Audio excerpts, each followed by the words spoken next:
Alarms blared through the High Command Station orbiting Eldoris Prime, their shrill tones piercing through the usual hum of machinery and chatter. Officers of various species rushed through corridors, their expressions grim as reports flooded in from the front lines. "They've burned 3 outposts to the ground," a tall, reed-thin officer reported, his 4 eyes blinking rapidly in distress. His translucent skin glowed with stress markers. "Civilians massacred. The Dragon Empire is advancing faster than our defenses can regroup." Admiral Thuras, the highest-ranking official of the Galactic Alliance present, studied the holographic display with mounting concern. His scaled face remained impassive, but the rapid clicking of his talons against the console betrayed his agitation. "We've lost the Ronus sector entirely," another voice called out. "That's the 6th major defeat this cycle." The room fell silent as the implications sank in. 6 major defeats in one cycle. The Alliance hadn't faced such devastating losses since. Since the Hellion War, Admiral Thuras finally said, completing the unspoken thought. When humans were still on the battlefield. The mention of humans sent a ripple of unease through the command center. The younger officers exchanged confused glances, while the veterans' expressions hardened with memories they preferred forgotten. The restricted sanctuary still houses approximately 18,000 humans, offered Commander Lex, consulting her data tablet. The Aviani's feathers ruffled slightly as she added, "Most have adapted to civilian life since the ban." Admiral Thuras nodded slowly, the weight of what he was considering visible in his ancient eyes. "Contact the sanctuary. There's someone there I need to speak with." At the far edges of Alliance space, the restricted sanctuary sprawled across a temperate world designated as New Terra. Unlike the gleaming architecture typical of Alliance settlements, the human enclave featured more organic designs. Wooden structures, open green spaces, and simplicity that belied the technological capabilities of its inhabitants. Alicia Morrow stood on the porch of her small cabin, watching children play in the communal garden. 15 years since the ban, and humanity had carved out a peaceful existence here, far from wars and politics, far from the nightmares they'd created. Her comm unit buzzed, a rare occurrence. Most humans had minimal contact with the wider Alliance, by mutual preference. "Captain Morrow," said the voice on the other end, using her long-abandoned military rank. "Your presence is requested at High Command." Alicia's hand tightened around the comm. "I'm not a captain anymore. The ban ensures I never will be again. The ban may be reconsidered, under the circumstances." Her heart raced, memories flooding back. The smell of burning flesh, the screams that haunted her sleep, the faces of her squad melting like wax candles as the bioweapon took effect. The Hellion tragedy had claimed millions of lives in mere days, triggering the Human Combat Restriction Act that had relegated her people to this comfortable prison. "The ban exists for a reason," she said quietly. "As does this call," the voice replied. "A transport will arrive tomorrow." As the connection closed, Alicia gazed at her hands. They appeared ordinary. 5 fingers, clear nails, light brown skin showing some signs of age of 43. Yet these hands, like all human hands, have been deemed too dangerous to hold weapons in Alliance service. And now they wanted those hands back on the trigger. The High Command Station's council chamber felt impossibly tense when Alicia entered. Representatives from 12 species sat around the circular table, their faces showing emotions ranging from curiosity to outright hostility. Admiral Thuras stood. "Captain Morrow, thank you for coming." "Not a captain," she corrected automatically. "Just Alicia now." "Perhaps not for long," said a voice from the side. A tall Sarah's male approached, his crystalline skin reflecting the room's light in shimmering patterns. "I am Commander Vardos Wren. I've studied the Hellion records extensively." Alicia met his 4-pupiled eyes steadily. "Then you know why I shouldn't be here." "On the contrary," Admiral Thuras interrupted. "That's exactly why you should be." He activated the central holographic display, showing maps of fallen Alliance territories. "The Dragon Empire has advanced further in 6 months than any enemy has managed in 50 years. Our tactical AIs predict Alliance collapse within 2 years at this rate. Murmurs rippled around the table as the gravity of the situation sank in. What does this have to do with reinstating humans? Alicia asked, though she already suspected the answer. Admiral Thurs's expression grew solemn. We're reactivating the human task force. Under strict monitoring, of course. The chamber erupted in protests. A Varelian diplomat slammed, her tentacles against the table. Madness! Do we learn nothing from Helion? Humans are too unpredictable, too violent, too effective, countered Admiral Thurs. Which is precisely what we need. Commander Vardos stepped forward. I volunteer to oversee the human contingent, to ensure compliance. Alicia noticed the thinly veiled disgust in his voice. The Saras had been among the most vocal advocates for the ban, having lost entire colonies to the Helion incident. You expect me to recruit my own people back into a war that got us banished in the first place? Alicia asked incredulously. No, admit el toros replied. We expect you to lead them. As arguments continued around her, Alicia wondered if the Alliance understood what they were doing. Bringing humans back to the battlefield wasn't just breaking protocol. It was potentially awakening a nightmare. The recruitment process moved with surprising speed. Within 2 weeks, Alicia had assembled a team of 12 former soldiers, each chosen for specific skills and, more importantly, for psychological stability.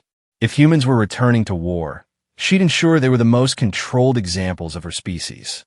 Their temporary quarters aboard the High Command Station felt sterile and monitored because they were. Every conversation, every movement was recorded and analyzed by Alliance observers. Like being in a zoo, muttered Marcus Way, a former infiltration specialist whose fingers could hack both digital and physical locks with equal ease. They're waiting for us to start flinging our feces at the glass. Can you blame them?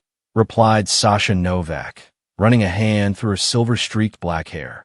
Once the Alliance's top sniper, she now spent most days teaching archery to children on New Terra. Last time we were unleashed, millions died. Alicia watched her small team familiarize themselves with the quarters. Beyond Marcus and Sasha, she'd selected Kaido Yamamoto, a tactical expert whose battle simulations had once been required study at Alliance academies. Twins Adira and Khalid Hassan, whose coordinated combat techniques had been legendary. Dr. Julian Everett, whose field medicine had saved countless lives before his research was classified post-Helion, and 6 others with equally impressive and equally suppressed talents. Attention! Announced the station AI. Commander Vardos Wren requests entry. The door slid open to reveal the Sarah's officer, flanked by 2 security personnel. His crystalline features hardened as he surveyed the humans. I see the animals have settled in, he said coldly.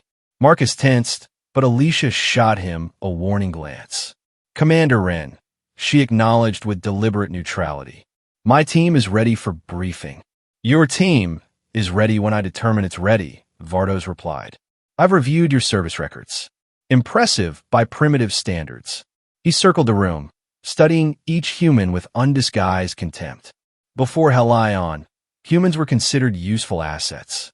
Adaptable, resourceful, but we learned the hard way that you're also unpredictable. Savage when cornered. With respect, Commander, Alicia said, stepping forward, we've been invited here to help, not to be insulted. You've been invited because desperation has clouded judgment, Vardos snapped. I'm here to ensure history doesn't repeat itself. He moved uncomfortably close to Alicia. I was on Helion V when your kind deployed the bioweapon. I watched my unit dissolve from the inside out, their crystalline structures liquefying while they remained conscious. His voice dropped to a near whisper, and I saw the human soldiers watching, showing no remorse. Alicia maintained eye contact. Those weren't my orders, no my squad. Yet here you are, ready to fight again.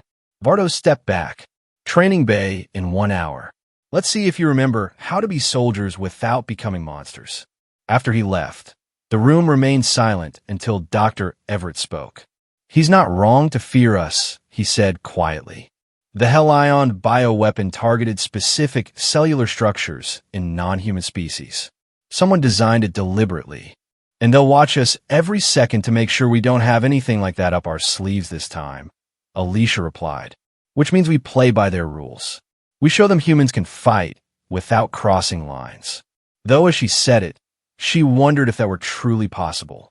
The Alliance wanted human ferocity unleashed against their enemies, yet somehow contained. She wasn't sure such a balance existed. The training bay resembled an enormous arena, its walls capable of projecting any environment for combat simulations. For today's exercise, it had transformed into the cratered surface of Doran, one of Eldorus Prime's moons. Low gravity, minimal atmosphere, extreme temperature fluctuations. Alliance officers from various species observed from a raised platform as the human team received their briefing. Hostage rescue scenario, Vardos announced. 10 civilian hostages held by 20 enemy combatants. The structure has 4 entrances. Your mission is extraction with minimal casualties. Alicia studied the holographic layout of the target building. Rules of engagement, non-lethal for this exercise, Vardos replied. Your weapons are set to simulation mode. The humans exchanged glances. They recognized the scenario. It was nearly identical to a famous Alliance defeat from 3 years ago, where a Special Forces team had attempted a rescue on Kalthos Station and lost both the hostages and their own lives. Start positions in 30 seconds, Vardos announced, stepping back to the observation platform. As they prepared, Kaido sidled up to Alicia. He's setting us up to fail, he murmured. This scenario's unwinnable by conventional approaches. Alicia nodded. Then we don't use conventional approaches. The simulation began with a blaring siren. The human team split into 3 groups, using hand signals rather than comm chatter that would be monitored. Alliance observers watched with professional interest, expecting to see standard military tactics. Instead, they witnessed something disturbing. Adira and Khalid Hassan made themselves visible to enemy forces, appearing to bungle their approach and drawing fire. Meanwhile, Marcus and 2 others used the distraction to access environmental controls, cycling the simulated air system to flood certain sections with a harmless but disorienting mist. Sasha positioned herself for perfect sight lines, systematically eliminating blinded enemies with precision shots to non-lethal areas. But it was Alicia's approach that drew the most attention. She had Dr. Everett create a diversion by triggering a medical emergency alert, causing half the remaining enemies to investigate. When they clustered together, she deployed a sonic disruptor that effectively immobilized them without causing harm. The entire operation took less than 7 minutes. 0 hostage casualties. 0 team casualties. All enemies neutralized. The observation deck fell silent. Impressive, Admiral Thuras finally said, breaking the tension. Though your methods were unorthodox. Humans don't fight like other species, Alicia replied simply. That's why you brought us back. Vardos studied the after-action data with a troubled expression. The Hassan twins allowed themselves to become targets, he noted. They risked their lives deliberately to create an opening. It's called sacrifice play, Adira said with a shrug. Low risk, high reward. You used psychological manipulation, Vardos continued, highlighting Dr. Everett's false medical alert. Made the enemy feel concern for potential victims, then exploited that concern. We used their humanity against them, Dr. Everett replied quietly. Ironic, isn't it? Alicia could see the discomfort spreading among the observers. The humans hadn't just completed the mission. They'd solved an unwinnable scenario by changing its parameters, by thinking in ways that Alliance tactical doctrine didn't account for. As the debriefing concluded, Vardos pulled Alicia aside. That wasn't standard Alliance protocol, he said. No, she agreed. It was human protocol. And if the battlefield is worse than this simulation, if your people face real death, real consequences. Alicia met his gaze steadily. Then you better hope the controls you put on us hold, Commander. She glanced at the observation deck, where Admiral Thuras was already discussing the results with his staff. because you're about to unleash what you once feared enough to ban. The deployment order came 3 days later. The Dragon forces had surrounded Celaxis, a major Alliance hub world with 12 million civilians. The regular defense forces were pinned down, unable to break the siege or evacuate the population. The human task force would be sent in with a specific mission: create an evacuation corridor and hold it open long enough for civilians to reach the spaceport. As their transport approached the planet, Alicia could see the destructive swath cut by Dragon forces, burning cities, demolished infrastructure, the atmosphere itself clouded with smoke and debris. "Been a while since I've seen a proper war zone," Marcus said, checking his equipment for the third time. "Can't say I missed it." "Remember," Alicia addressed her team, "we're here to protect civilians and Alliance forces. We operate within parameters. But we fight like humans," Kaido added, meeting her eyes with understanding. The transport shuddered as it entered Celaxis's turbulent atmosphere. Through the viewport, they could see flashes of weapons fire and the distinctive purple energy signatures of Dragon siege engines. "Those are civilian sectors they're hitting," Sasha noted grimly, her sniper's eyes catching details others missed. "They're not even trying to hit military targets anymore." Alicia felt a familiar coldness settle over her. The battle mindset she'd thought buried forever. "Then we give them military targets they can't ignore." The landing was rough, the transport touching down in a park that had been converted to a forward operating base. Alliance soldiers, mostly Aviani and Sarah's troops, looked up with a mixture of curiosity and apprehension as the humans disembarked. A harried Aviani colonel greeted them. "Captain Morrow, thank the stars. The situation is deteriorating by the hour. Dragon forces have cut off the main evacuation route to the spaceport. We've got nearly 2 million civilians trapped in the eastern districts." Alicia studied the tactical maps. "Show me their strongest positions." The colonel highlighted several fortified areas. "They've established energy shield barriers here, here, and here. Our conventional forces can't penetrate them." "We don't need to penetrate them," Alicia replied. "We just need to make them move." Within 30 minutes, the human task force had split into 3 teams. Alicia led the main assault group directly toward the weakest Dragon position, a seemingly impregnable energy barrier protecting a command post. Sasha took her marksmen to elevated positions with sight lines across multiple sectors. Kaido and Dr. Everett coordinated from the Alliance base, monitoring enemy movements and directing resources. The Dragon commanders, facing humans for the first time, had no historical data to predict their tactics. They expected a frontal assault on their weakest point and positioned reinforcements accordingly. Instead, they faced psychological warfare. Sasha's team didn't target Dragon soldiers. They targeted their equipment, communications arrays, sensor modules, support systems, not destroying them, but degrading their functionality just enough to create uncertainty and confusion. Meanwhile, Marcus and the Hassan twins infiltrated the enemy's rear areas, setting up false thermal signatures that mimicked large Alliance troop movements. Dragon sensors detected what appeared to be a major flanking maneuver, forcing them to divert resources. When Alicia finally led the direct assault, the Dragon forces were already destabilized, their formations disrupted by phantom threats and communications failures. The humans moved with a coordination that seemed almost prescient, exploiting every gap, every hesitation in the enemy lines. Alliance observers watched in growing unease as the human soldiers displayed a level of adaptive battlefield awareness that bordered on frightening.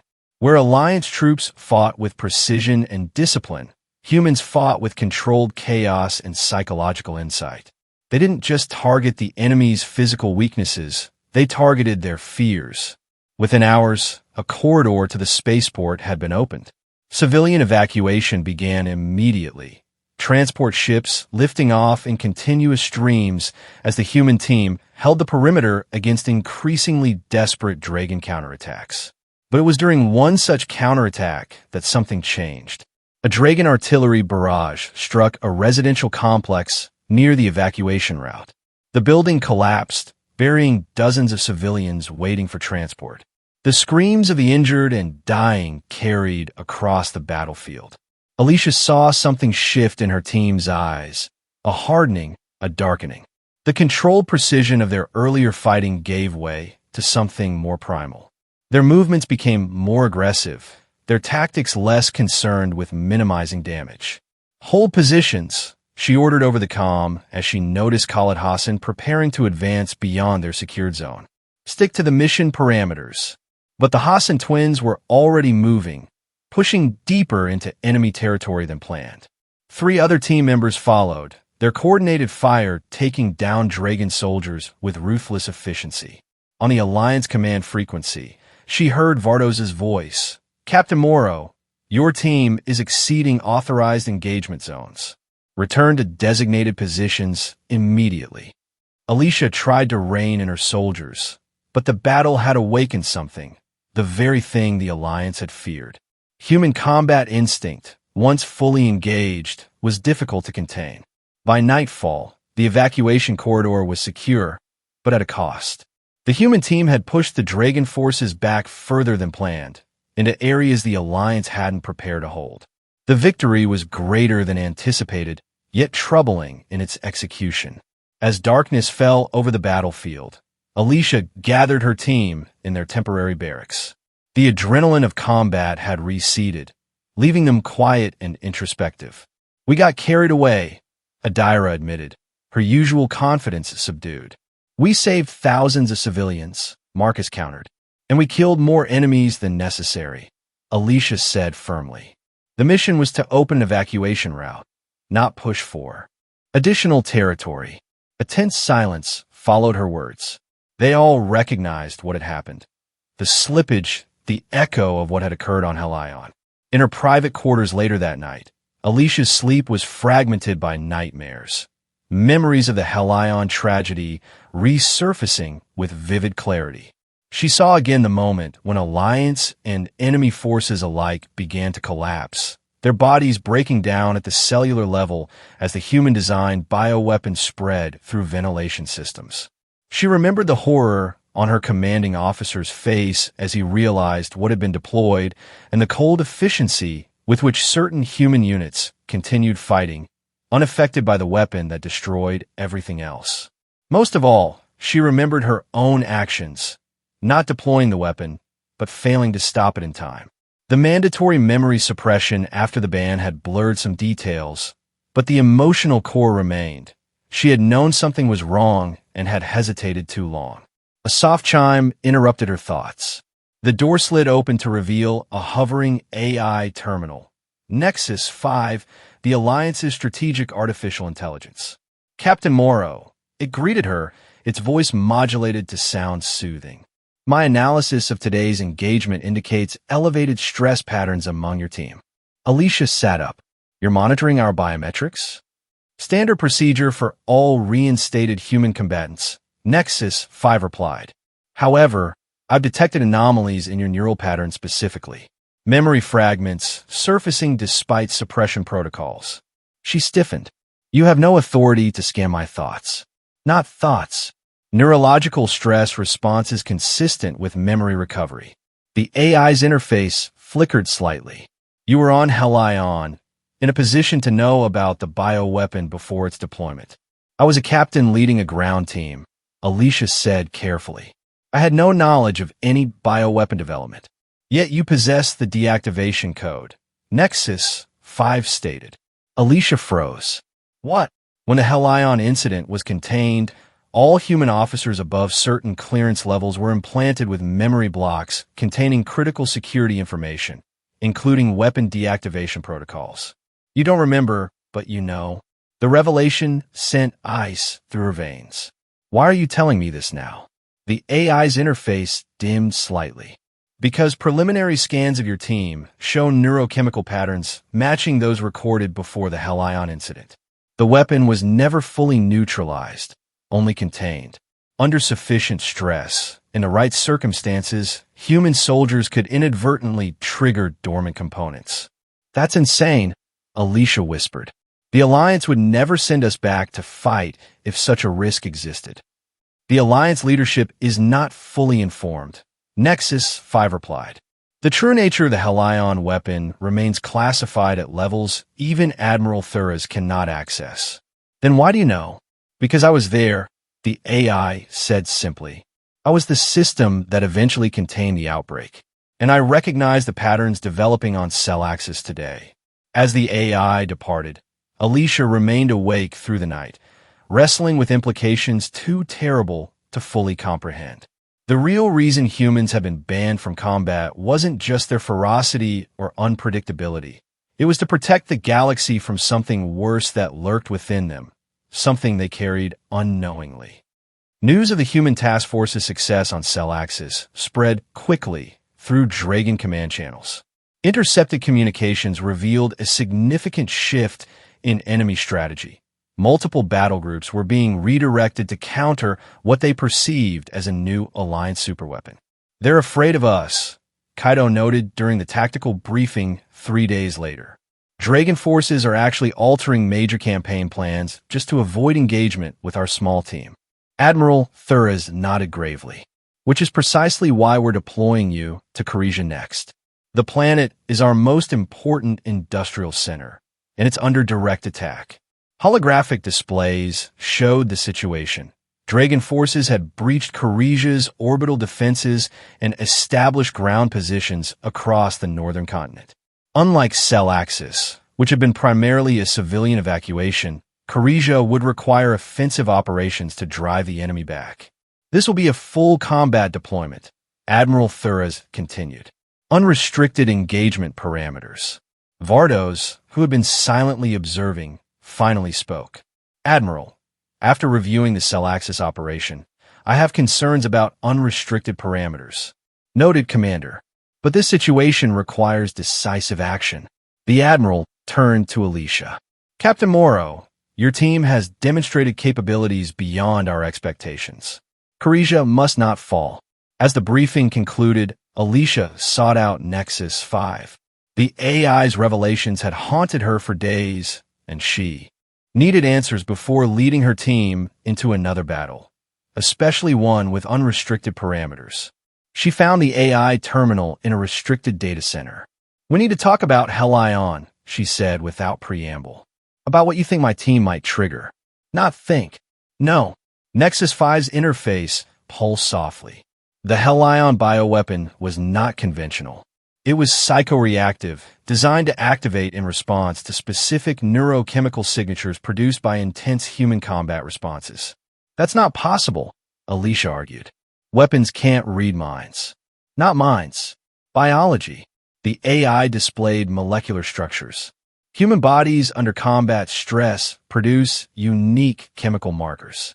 The weapon was engineered to activate when these markers reached critical concentration. Once activated, it affected all non-human biology in range. Understanding dawned, horrifying in its clarity. It wasn't deployed intentionally, she whispered. It activated because we were fighting too intensely. Correct. A fail-safe weapon designed to protect humans by eliminating all other combatants when battle intensity reached catastrophic levels. Nexus 5 paused. The designers believed it would never activate except in scenarios where human extinction was imminent. They underestimated human combat responses to conventional threats. And you think this could happen again? On Khaleesi, the conditions are aligning. Unrestricted combat paramètres. High-stakes battlefield. And your team's neurochemical readings already show elevated markers after just one engagement. Alicia felt sick. I have to refuse the mission. That option has been removed, Nexus 5 stated. The Alliance Council has classified the human task force as essential to Khaleesi's defense. Deployment orders are final. Then tell me how to prevent activation. You said I have a deactivation code. Embedded in blocked memories, yes. But attempting to access it prematurely could trigger psychological trauma. Alicia's hands clenched. Better than triggering another Helion.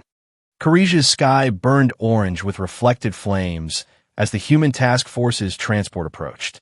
Dragon bombardment had ignited vast industrial complexes, creating a hellscape of fire and smoke. Alliance defensive positions were visible as blue flashes amid the carnage, desperately trying to hold back the enemy advance. Alicia watched her team prepare for deployment, noting the focused intensity in their movements, the precursor to the combat state nexus Five had warned about. She had shared some of the AI's revelations with them, carefully omitting the most disturbing aspects while emphasizing the need for controlled engagement. "We fight smart, not hard," she instructed as their drop pods prepared for launch. Precision over passion. The attack plan was multi-pronged. The human task force would split into 3 teams targeting key Dragon command nodes, while conventional alliance forces provided frontal pressure. If successful, the operation would decapitate the enemy's coordination capabilities, forcing a retreat. The drop was chaotic, Dragon anti-aircraft fire creating a gauntlet of danger as the pod streaked toward their landing zones. Alicia's pod took a glancing hit, sending it off course into a burning industrial sector. She emerged to find herself separated from her planned rendezvous point, with enemy forces between her and her destination. Status report. She called over the secure channel. One by one, her team checked in. All had landed safely, though scattered across a wider area than intended.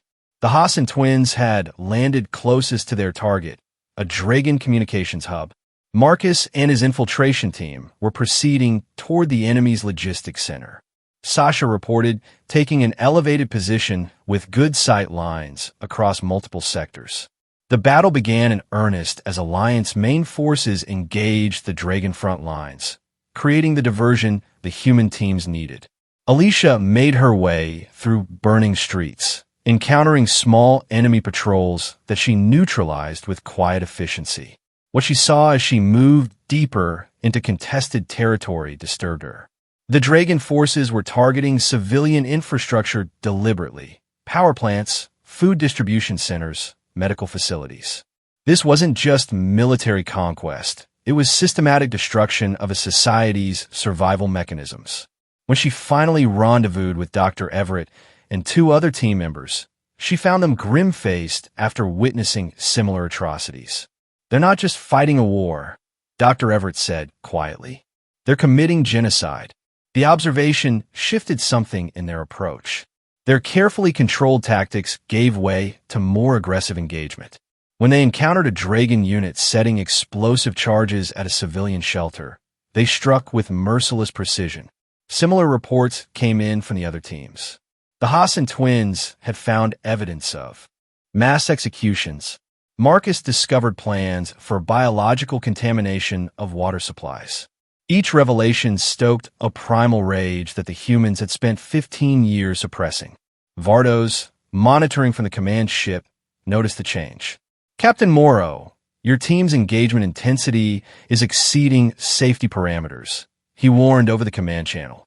But Alicia herself was struggling to maintain perspective as the horrors of Khadija unfolded around her. Every burned home, every civilian corpse, every calculated act of cruelty by the Dragon forces fueled a growing fury. The humans began fighting not just effectively but ruthlessly. They exploited Dragon weaknesses with brutal precision, setting traps that maximized enemy casualties. Their coordination became almost telepathic, anticipating each other's moves without communication. Alliance commanders watched with a mixture of awe and growing unease as the human task force cut through enemy positions like a surgical blade, precise but merciless. Sectors that military planners had expected to take days to secure fell in hours. The Dragon forces, facing human combat ferocity for the first time, began to break. Intercepted communications revealed panic spreading through their ranks. Tales of unstoppable enemies who seemed to anticipate every countermove, who struck from shadows and disappeared before retaliation could form. One Dragon commander's transmission summed up the growing terror. "They're not fighting like soldiers. They're fighting like predators who've tasted blood." As the battle for Khadija's main industrial complex reached its peak, Nexus 5 sent an urgent alert directly to Alicia's neural implant. "Warning! Human neurochemical patterns approaching critical threshold.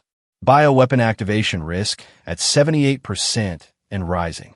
The warning pierced through her battle focus.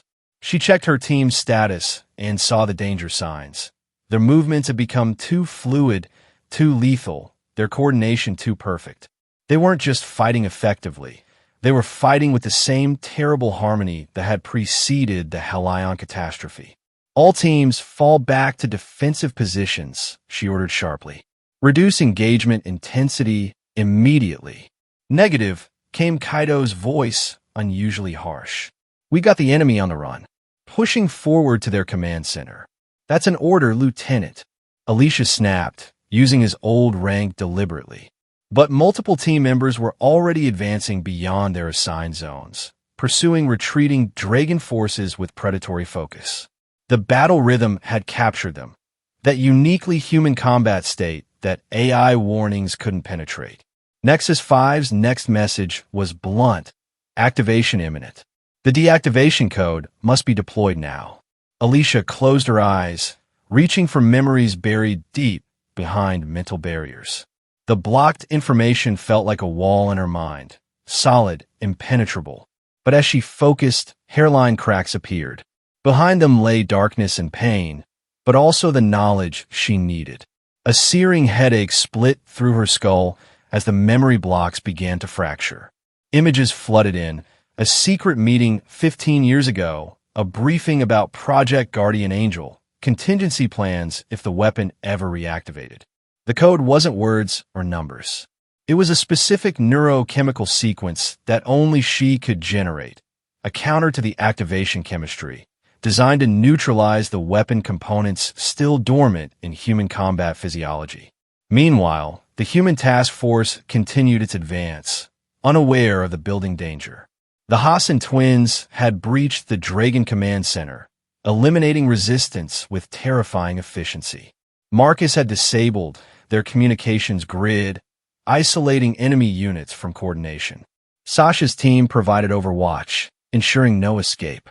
It was a perfect military operation and exactly the kind of synchronized human combat performance that had triggered disaster on Helion. Alicia activated her jump pack, launching herself toward the command center. She had to reach her team before the invisible countdown completed. On her neural display, Nexus 5 continued the warning. Activation probability, 89%, 92%. She found the Hassan twins inside the Dragon facility, standing over captured enemy officers. The look in their eyes chilled her, a cold detachment that transcended normal combat focus. Stand down, she ordered. All of you weapons down now. We've almost secured the entire complex, Adira replied, her voice unnaturally calm. Another hour and we can push them off planet entirely. That's not going to happen. Alicia moved between her soldiers and the captured dragons. The mission parameters were to secure the industrial sector, not pursue total victory.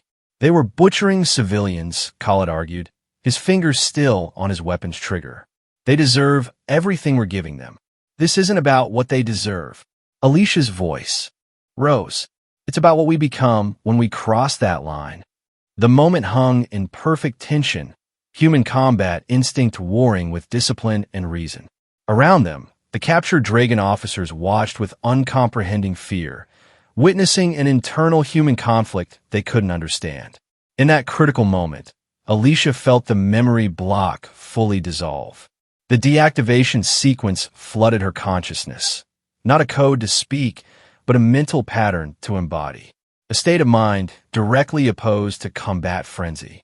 She dropped her weapon and stepped forward, hands empty. We are not executioners, she said quietly. We are soldiers. There's a difference.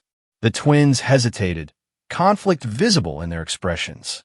This is why we were banned, Alicia continued. Not because we're too effective, because we lose ourselves in battle. We become something else. Slowly, reluctantly, Adira lowered her weapon. Khalid followed a moment later. Throughout the battlefield, other team members received similar calls from Alicia. Personal appeals to their humanity, to the parts of themselves they'd buried after Helion. One by one, the killing intensity faded from their eyes, the superhuman coordination faltering as they remembered what they were fighting for. Nexus 5's alert changed. activation potential decreasing. 84%, 79%. From his observation post, Vardos watched in confusion as the human offensive suddenly lost momentum. Captain Morrow, what's happening? The enemy is regrouping. Let them, Alicia replied, her voice calm. We've secured our objectives. The industrial sector is protected. She met the eyes of each team member as they gathered in the capture command center. We won without becoming monsters, she said simply. That's victory enough. For a tense hour, Alliance commanders feared the pause would allow Dragon forces to counterattack. Instead, the enemy began a full retreat, abandoning positions across Khorezsia. Their intercepted communications told the story. They believed the human offensive was a strategic feint and a much larger attack was imminent. The humans' fearsome reputation had accomplished what their actual fighting couldn't finish. It had broken the enemy's will entirely. As the human task force regrouped at the Alliance forward base, Vardos approached Alicia. His crystalline features reflected the flames still burning on Khorezsia's horizon, but his expression had softened. You pulled your forces back when victory was guaranteed, he said, studying her with new curiosity. Why? Alicia considered how much truth to reveal. Let's just say I remembered why the ban exists in the first place, she finally answered. It's not to protect the galaxy from human violence. It's to protect humans from themselves. Later, as medical teams treated minor injuries and fatigue among her soldiers, Dr. Everett found her alone, staring at the battlefield map. I've analyzed our neural readings, he said quietly. There was a pattern forming, something I've only seen once before. On Helion, Alicia nodded. I know. Then you understand what nearly happened. His eyes searched hers. The weapon wasn't just deployed on Helion. It emerged from us. From a state of mind, we entered collectively. Like a critical mass, Alicia agreed. When enough humans fight with enough intensity, something changes. Dr. Everett's voice dropped further. I've suspected for years, but never had proof until today. The Alliance didn't ban us because we were too good at fighting. They banned us because they discovered we're carriers of something they can't control. Which makes me wonder why they brought us back at all, Alicia said grimly. The emergency session of the Alliance High Council convened 2 days later. Representatives from all member species gathered to assess the Khorezsia victory and determine next steps. The human task force commanders were summoned to attend. Admiral Thuras opened proceedings with formal recognition of their achievement. The defense of Khorezsia represents a turning point in this conflict. The Dragon forces are in full retreat across 3 sectors. Murmurs of approval filled the chamber, though Alicia noticed many species still regarded her team with wary side glances. The question before us, continued the Admiral, is how to proceed with the Human Combat Restriction Act in light of these developments. An Aviani representative rose. The humans have proven their military value. Perhaps a controlled reinstatement. No. Alicia's voice cut through the chamber, silencing all discussion. All eyes turned to her as she stood. The ban must remain in effect. In fact, it should be strengthened. Confusion rippled through the assembly. Even her own team looked startled. Captain Morrow, Admiral Thuras said carefully, your success argues against such a position. Our success was built on fear, not just capability, she countered. The Dragons retreated not because we defeated them, but because they feared what we might do next. She approached the central podium, aware of Nexus 5's silent presence, monitoring from a nearby terminal. The Alliance was right to ban humans from combat. Not because we're too violent, though we can be, but because something happens when humans fight collectively. Something dangerous to everyone, including ourselves. Vardos stood as well. I monitored the neural patterns of Captain Morrow's team during combat. Their coordination reached levels that defied conventional explanation, almost as if they became a single organism during peak fighting. An organism that nearly triggered another Helion incident, Alicia added. The chamber erupted in alarmed voices. Admiral Thuras raised his hands for silence. These are serious allegations, Captain. The official record states that Halion was caused by a conventional bioweapon deployment. The official record is incomplete, came Nexus 5's voice, unexpectedly joining the discussion. The AI had never before participated directly in council proceedings. I was present during the Halion containment. The weapon was not conventional. It was psychoreactive, triggered by specific human combat states. A hush fell over the chamber as implications settled. When humans fight with full commitment, Alicia explained, we generate a particular neurochemical signature. On Halion, that signature reached critical mass, activating dormant biological components that had been engineered as a last resort defense system. No one deployed it intentionally. It deployed itself when enough humans reached peak combat efficiency simultaneously. She looked around the chamber, making eye contact with representatives of species that had suffered losses on Halion. We stopped it from happening again on Kharigia, but just barely. The ban doesn't just protect you from us. It protects all of us from something we never should have created. The debate lasted hours. Military pragmatists argued for continued human deployment with enhanced monitoring. Scientists demanded access to research the phenomenon. Security experts warned of the risk of weaponization if other powers learned the truth. Eventually, Admiral Thuras called for a formal vote. The result was decisive. The Human Combat Restriction Act would not only remain in place but would be strengthened. Humans would be allowed limited advisory roles in alliance military operations, but never again deployed as combat units. As the council session ended, Alicia found herself approached by representatives from species that had once been enemies. Acera's diplomat, older than Vardo's, his crystalline skin showing the clouded patterns of advanced age, spoke for them. My son died on Halion, he said quietly. For 15 years, I believe humans had coldly calculated his death. Today, I learned you were victims, too, of your own nature. He extended a four-fingered hand. Thank you for preventing another tragedy. Later, as her team prepared for return to the restricted sanctuary, Vardos sought her out one final time. I studied humans for years, he admitted. Examined your history, your biology, your psychology. I thought I understood what made you dangerous. He shook his head slowly. I never imagined the truth was so complex. We're not just predators or just peacekeepers, Alicia replied. We're both always at war within ourselves. Will you tell the others? He asked. The rest of your species on New Terra? She considered the question. Some truths are better left as legends. They'll know humans aren't welcome on battlefields, and that's enough. The rest. She glanced toward Nexus 5's terminal. The rest should stay buried. Twilight painted the hills of New Terra in shades of amber and gold as Alicia stood on her cabin porch once more. 3 weeks had passed since their return from Kharigia. The human task force had been formally dissolved, its members returning to their quiet lives of exile. Sasha had resumed teaching archery to children. Marcus now spent his days designing security systems, protecting rather than infiltrating. The Hassan twins had separated, each seeking their own path to peace.